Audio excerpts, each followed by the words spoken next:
Okay, so it's on to the next project here. I've got this piece of maple here. I'm going to make a 4 by 2 foot coffee table. So I'm going to make it the lava river, not the regular river. It's going to be red.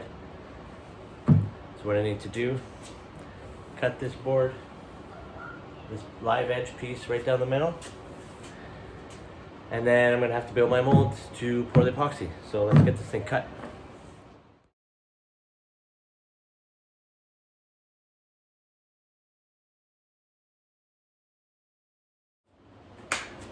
So that was a nice cut. Oh yeah, pretty happy with that. 2 pieces.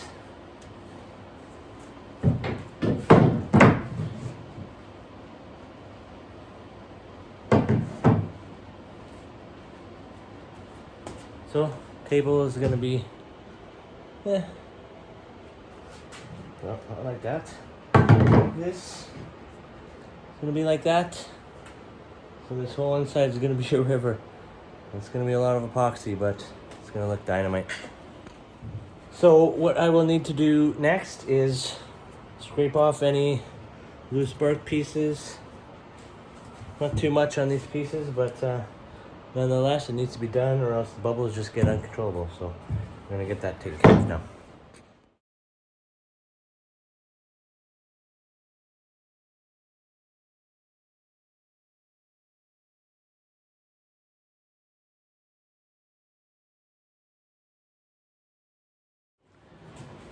Okay, so just taking my chisel here, trying to chip off a bunch of the loose bark here.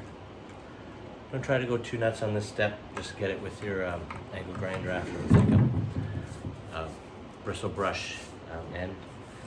So we're gonna clean up this other piece, and then I'm gonna show you that next step. Okay, so I got the melamine ready for me to cut out my 2 foot by 4 foot mold that I'm gonna be using to pour the epoxy. So I'm gonna get my son Jake, who's gonna be 9 right away, to help me hold this piece. I got my straight edge here clamped. It's ready to go. Okay, so I got my the majority of my melamine pieces cut to make my 2 by 4 mold. Here's the sides. Use this piece to cut these sides. So I get to use, ta-da, my brand new workbench / table saw outfeed table. So I'm going to use this thing, first time using it, to cut my small ends. So let's do that right now.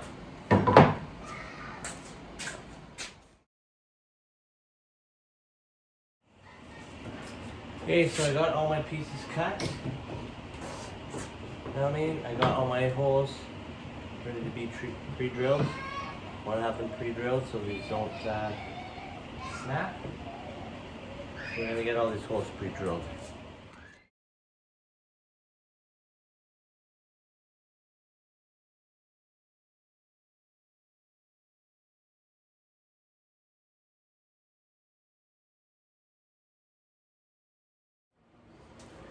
Okay, so we're gonna start with the live edge pieces for my new coffee table.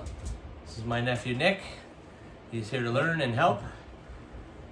So big problem with especially big deep pours, these live edge pieces especially, they're gonna create a lot of air bubbles. So I'm going to seal it first with just some tabletop epoxy. And there's many different ways to do it. I'm actually not really gonna do too much tabletop epoxy anymore, so that's why I'm getting rid of this stuff. So we're going to pour some on here. I'm just gonna use a paintbrush. A lot of people use their hands, but I mean, that seems pretty messy to me. So we're gonna start it on this piece here. I'm just gonna start a little spot here. Always have some paper towel around with you. Don't need much. This is not going to be tabletop epoxy thickness. So here. Yeah. So I don't really care how this looks. I just care that it covers. So I'm just gonna work piece by piece here. Just do the top and the sides. And then, I mean, this stuff dries pretty fast. We might be able to switch it around. So we're gonna show this, speed it up.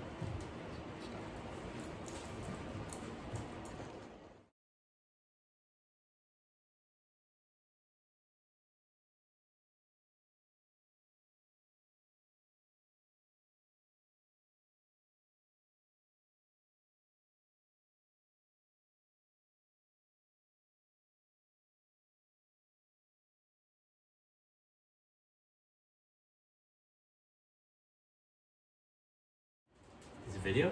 Yeah. Okay, so I said I'd use this paintbrush. But what the paintbrush doesn't do, it doesn't really push it down very hard into that wood. So we were finding we were having, you know, just a shit ton of resin still on top here.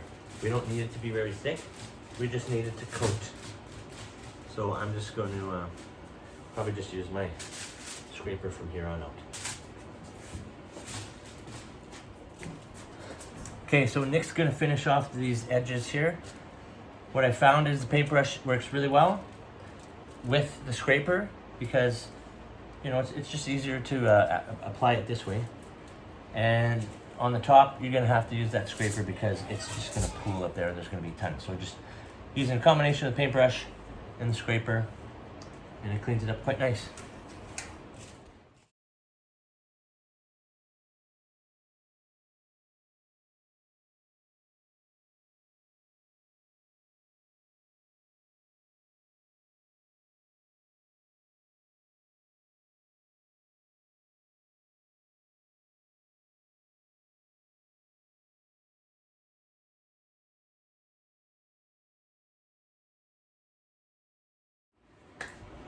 Okay, so we got all the tabletop epoxy on all these three boards, tops and sides. One little tip. Whew, this is insanely hot right now. Wow, that's crazy hot. So don't keep your tabletop epoxy in here because the cure process continues and now this is boiling hot. I'm gonna have to pour this into something else because it's potentially may melt this cup. So the epoxy on the top here, it's not so bad because it's not with all the rest of it. So there's a pro tip. Okay, so what have we learned, Nick? First, you gotta dump it all on quick. Because why? What happens to it? Because then it starts to cure faster. And it then like almost lights on fire. Almost lights on fire. It's that hot. You dump it all on and you spread it out evenly as fast as you can. With your scraper and With your you know what? Probably don't. Scraper and or paintbrush. And we probably don't even need the paintbrush, but you know, this is it's good enough for my purposes. So it was a victory in my book. Okay, so I got the other side coated with tabletop epoxy just to seal the wood. This time I just used a scraper and my hands, you know, seen a lot of guys saying, you know, smooth it out with your hands. Didn't think it was a smart idea, but you know what? It is, and that's obviously why they do it. So I did it that way too, and it looks amazing. I was able to keep it nice and even, and it should look beautiful. And then the next step is putting it in the mold and pouring 2.5 gallons. That's coming up soon.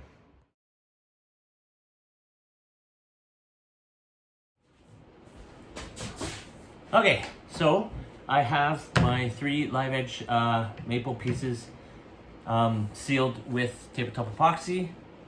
I've got my melamine board mold. I've already sealed all the edges here with silicone. I've leveled this here. One cool thing about this workbench is I have leveling casters on here. So I was able to just level, you know, because when you're in a garage it slopes down, so I was able to just raise up the end here. I got it perfectly level here. Pretty good enough here this way. I'm not going to mess around too much. It's right where I need it to be. So now comes the hard part. Well, not really the hard part. It's pretty easy to mix the epoxy. But this is going to be close to 3-gallon pour. So easily the most epoxy I've poured at a single time. I'm a little bit nervous about it, but you know what? I'm pretty good at this now. I've got, you know, the way that I have a 5-gallon pail. So the way that I was able to know how much, you know, hardener to resin I put in, I just filled up the 5-gallon pail with water. So it's pretty much going to be 3.5 liters of hardener and 7 liters of resin. So I just filled that up with water, did my marks on the outside of the pail, and it should be good. Some people use a scale. I guess you could do that too, but I'm gonna do it this way, and it's gonna be blue. And I'm probably gonna come in later and do some swirls or some gold lines through it. But it's gonna be blue, and it's pretty much gonna take up this whole section. So this is 2 by 4 feet. So we're gonna get that epoxy mixed. Okay, so I guess I'm really itching to pour this epoxy, but did my calculations. It seems like it's gonna be pretty damn close to using the entire 3-gallon Deep Pour Epoxy that I have. You know, and you always want to make sure you have enough, and I have no more after that. So I just made the decision I'm gonna leave this for the weekend. I just ordered 3 more gallons, and that way I know for sure I'm gonna have enough in case I'm a little bit shy. Because I didn't want to be shy and then have to wait 3 or 4 days for it to come from Amazon. So we're just gonna leave it as is. I'm gonna do some other projects around the house, and I'm gonna come back to this in a few days. Okay, so I got my other 3-gallon set of Deep Pour Epoxy. Got my 5-gallon pail here. Epoxy and hardener is going to go up to about there, so quite a bit of epoxy. I haven't really done anything in my shop for the last 3 days. Wanted to keep everything nice and clean. Everything still looks good. My pieces haven't moved. It's relatively dust free. So now comes the nervous part, but it's going to be good. Okay, so the way I did this was I just filled up some water in here. It's going to be 3.5 liters of hardener, 7 liters of resin. I have it marked here, double checked it just to make sure my measurements is right. So you always pour the hardener first. So let's get this and see how this works.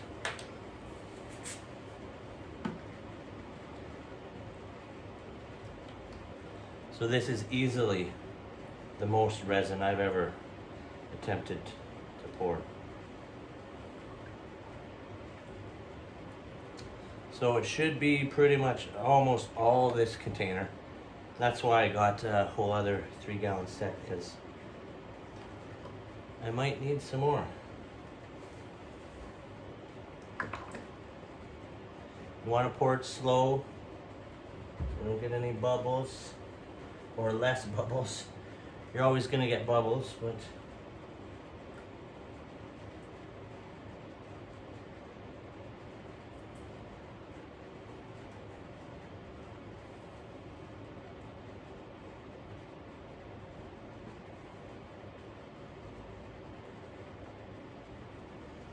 and you're always probably better off to pour a little bit more hardener.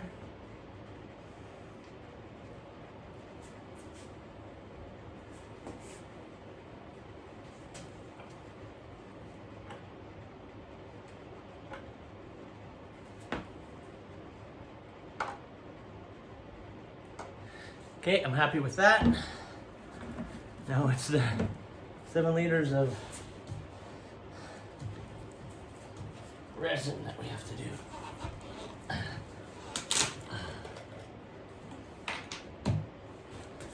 Need a knife.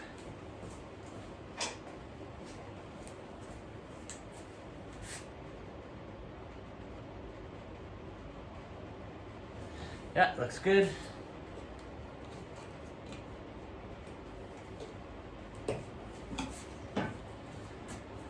Okay, now the resin.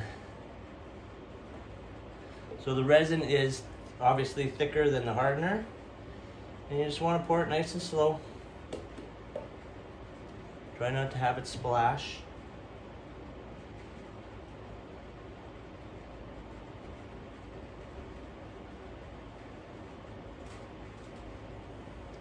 And just a little tip, try not to pour every little last drop out of the resin.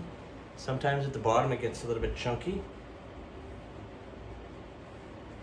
So I'm just probably gonna leave it right at like that. Still have a little bit at the bottom here.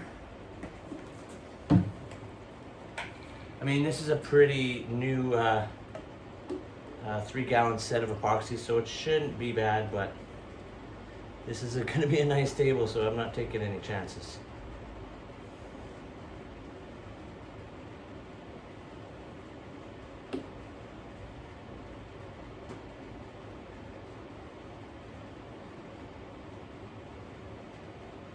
We're almost there.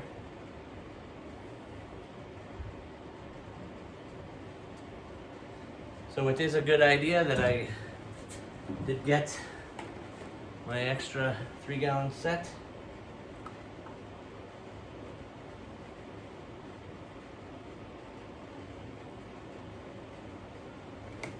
Because that's it.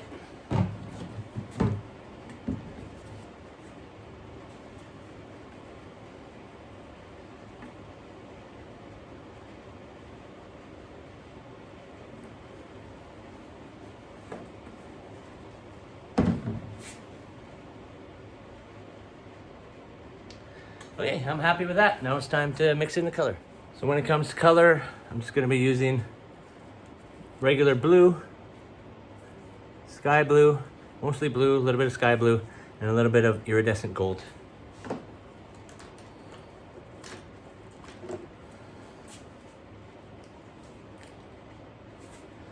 So with this, it's gonna take a lot of color here. Nice big scoops. And that. Probably like 5 of this. 1, 2, 3, 4, 5.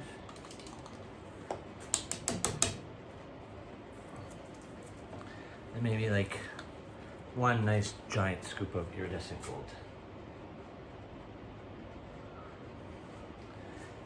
And that's it. Now we mix her up. Okay, so when you're mixing this, you want to have a low speed.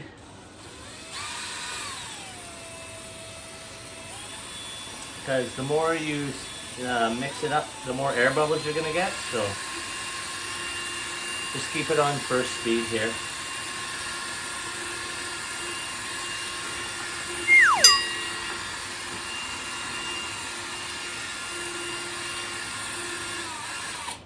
So I can already see that I'm probably going to need to put in more blue.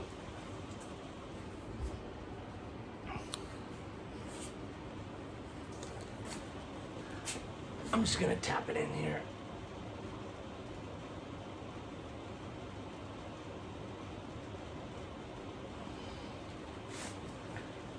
There we go.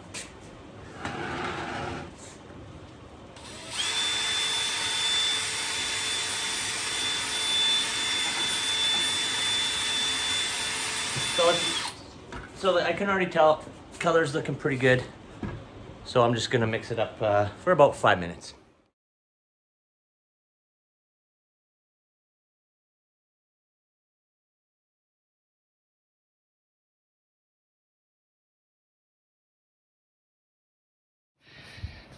Okay, so I mixed for 10 minutes, you know, what's an extra 5 minutes? You just wanna make sure that the epoxy and the hardener is mixed in. I mean, the color mixed in pretty easily.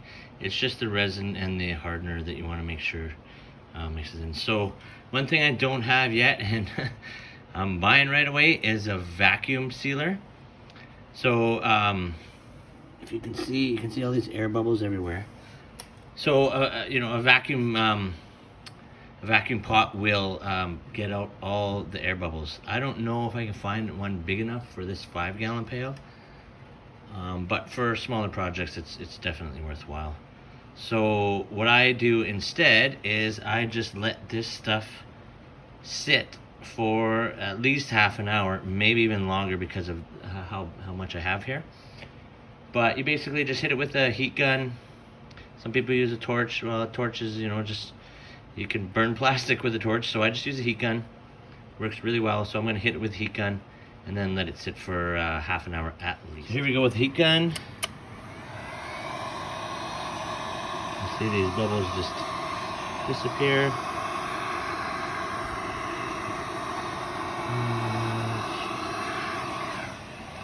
You know, don't let the heat gun sit there for too long.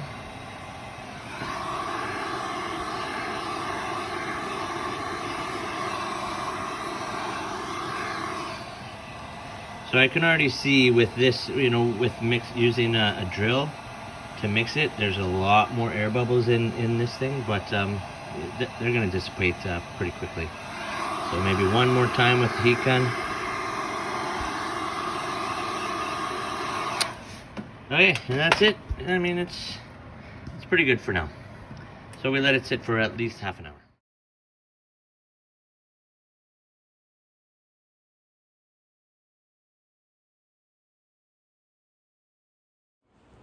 Okay, so today we're going to demold this. So my epoxy is all nice and hard. It's been 2 days. So let's see how well that demolding spray works. I should be able to just pop this piece off.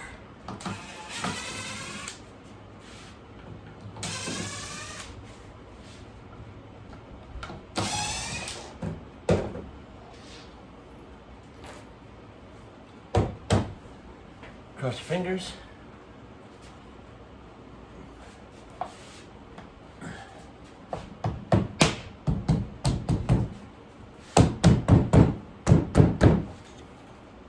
Oh yeah.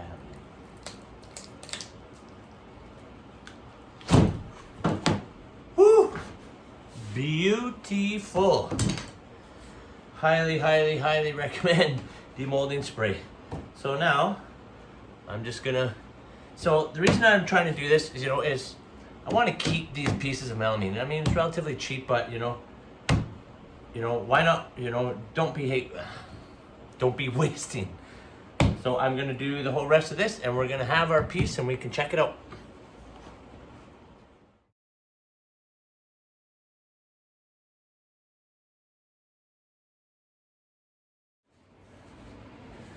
Okay, so now as you can see, my mold came off nice and easy from all sides. And I just need to separate this from the bottom. So this is where I see, seeing a lot of people on YouTube, just destroying their molds.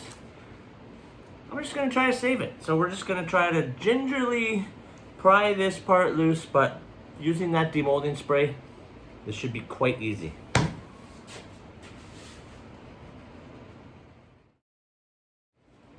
Okay, so I just started using even just a little chisel, just lightly trying to pry each corner off, and I can feel it breaking already, so this is gonna be no problem. Okay, so I got it pretty much loose here, and actually put on gloves here because very sharp edges.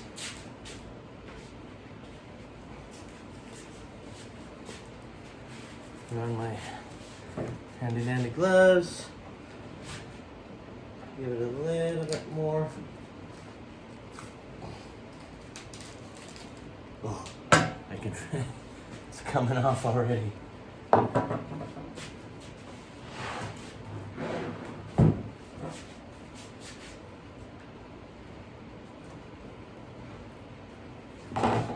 gonna switch to just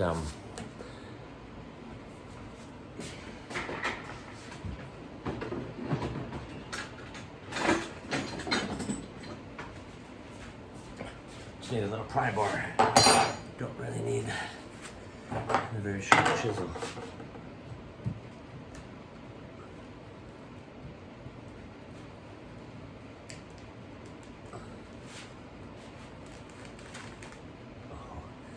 Breaking off nice and easy here.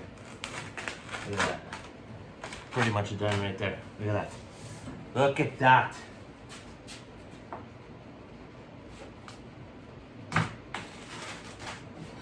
Woo! Beautiful. And there we go. Look at that. Look at that, people. Beautiful. Beautiful.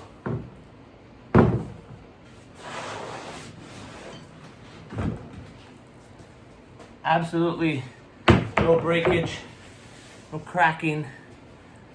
Perfect. This is how you do it. Okay, so here is a perfectly demolded 4 foot by 2 foot live edge coffee table. It's little bit over an inch and a 16th, maybe a 32nd. So the next step is to build my router sled. So I got linear rails there, and it's just gonna go on my work table here.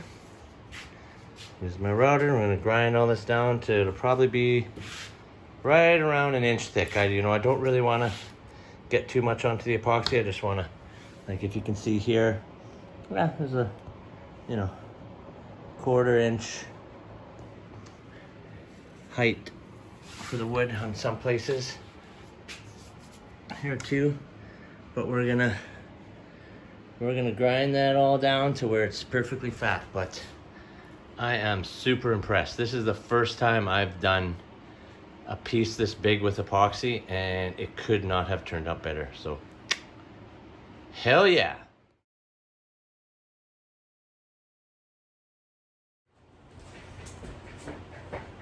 Okay, I'm gonna start sanding this baby.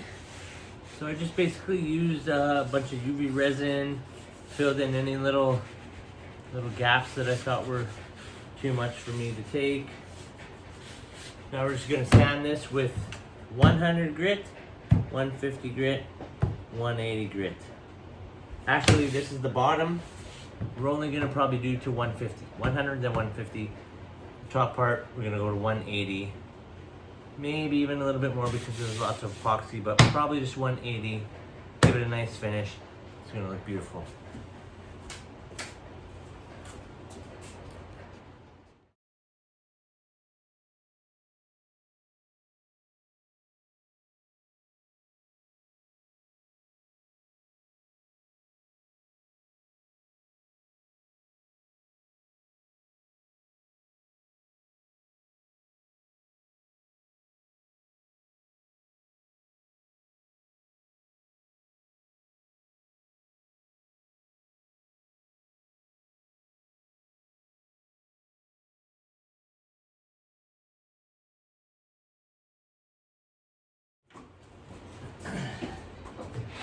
Okay, so I got this will be the bottom part of the coffee table. My subframe will go on top of this. My legs will go on top of that. So this is the finished one side. And this will be the top. Sanding next. Probably about an hour worth of sanding.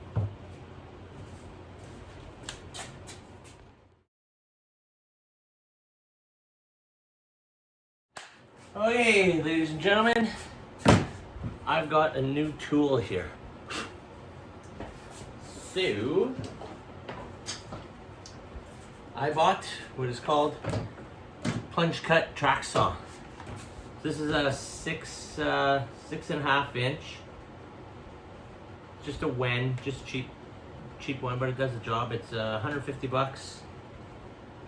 Got my track here. I've already tested it out on these sides of my table.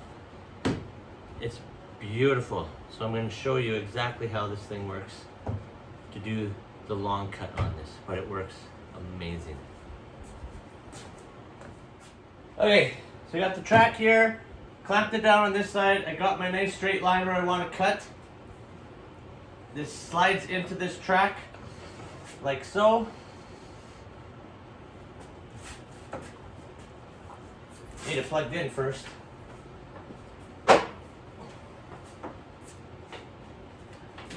And I'm going to cut a little bit here. I'm going to stop, take this clamp off, move it back, and then continue down the end. Take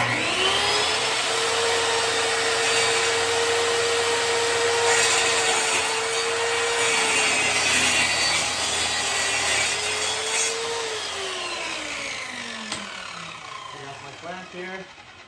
Oh, this does such a beautiful job.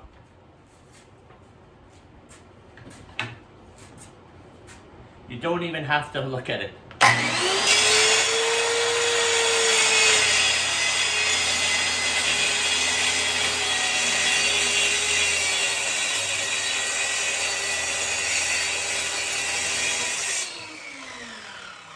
Then again, just move my clamp behind.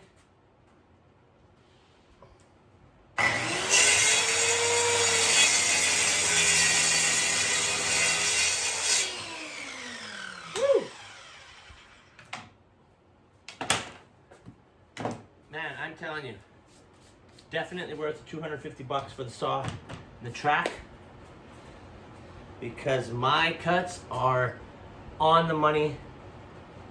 You know, when I had a straight edge with the regular circular saw before, and you know, you think, oh, I got a straight edge, I just can keep the circular saw tight against it. But I'm telling you, it's not that easy. Track saw, plunge cut, circular saw, you're golden. Let's do the other side.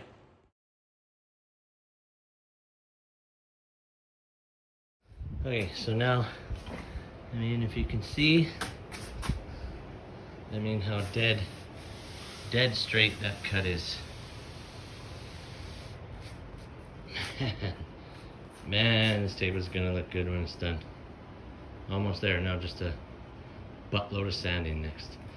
But what I'm gonna do here next, I'm just gonna get my edge routed in here with my handy dandy little handheld cordless router, which was another amazing purchase. Okay, so I'm gonna use my little, it's not very loud either, my little router here.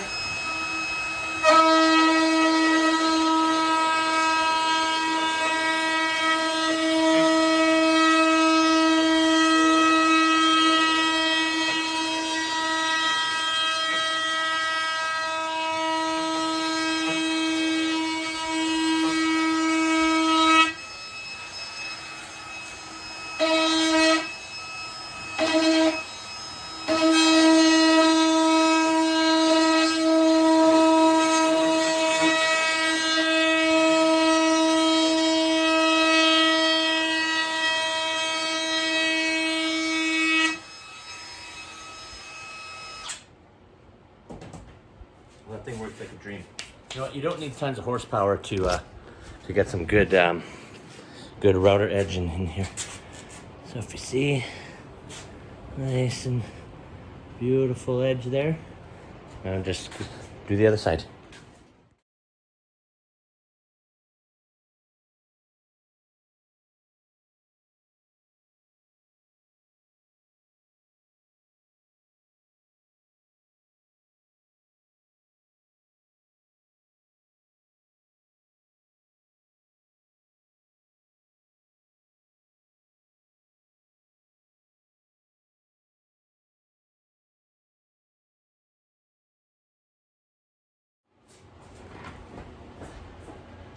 Okay, so I've decided to just put in my inserts here. Still got to do the epoxy top, but just taking my time with that. I want it to be really nice. So I have these threaded inserts here. Funny thing is, I didn't have drill bit, Allen key, that fit properly for this. So I was forced to do it old school. But I'm telling you, it's probably better to do it old school. You're not gonna, you know, go in crooked or anything. You take it nice and slow. Worked out really well. Got the first one here. I'm gonna drill the other 5, and it's gonna look really good.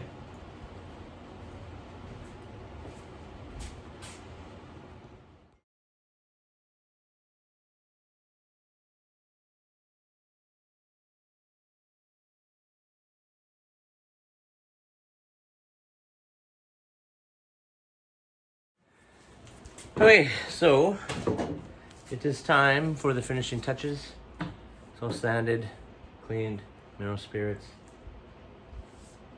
Looks good to me. Now it's time for tabletop epoxy. Tabletop epoxy, you gotta work fast. It's not like Deep Pour, equal parts hardener resin. So I'm going to go relatively fast, use gloves, and we're gonna get this done.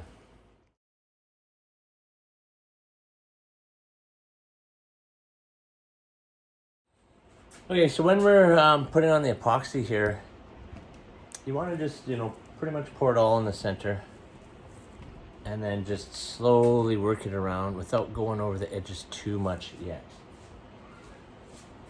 So I'm basically just trying to cover as much of the top as I can without going over the edges yet.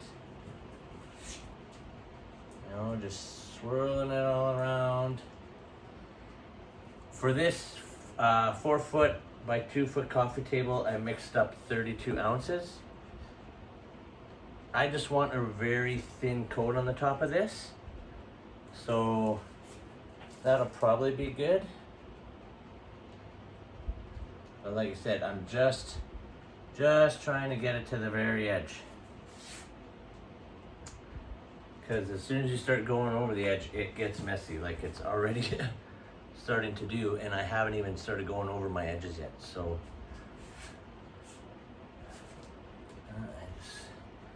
you know, I mixed up 32 ounces. I think this is all I'm gonna need. So I'm just gonna continue to smooth this out, and I'm already getting some edge drops over here. So once you start getting some edge drops, just use your hand, and it should be good. So yeah, that's pretty good for now.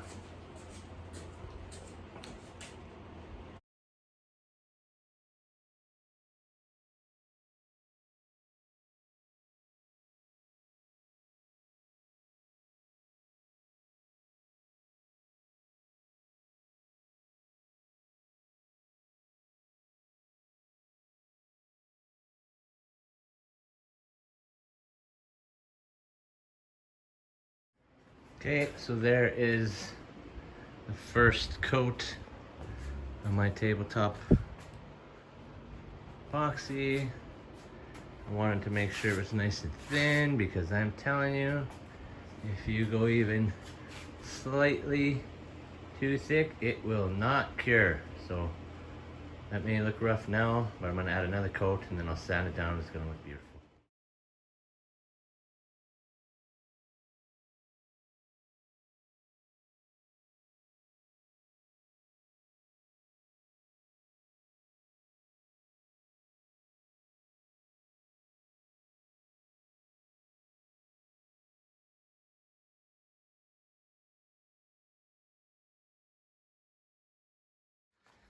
Okay, and here is the finished table. Quite pleased with it. Things I'll do way better next time, but for now, that's a good first coffee table if you ask me.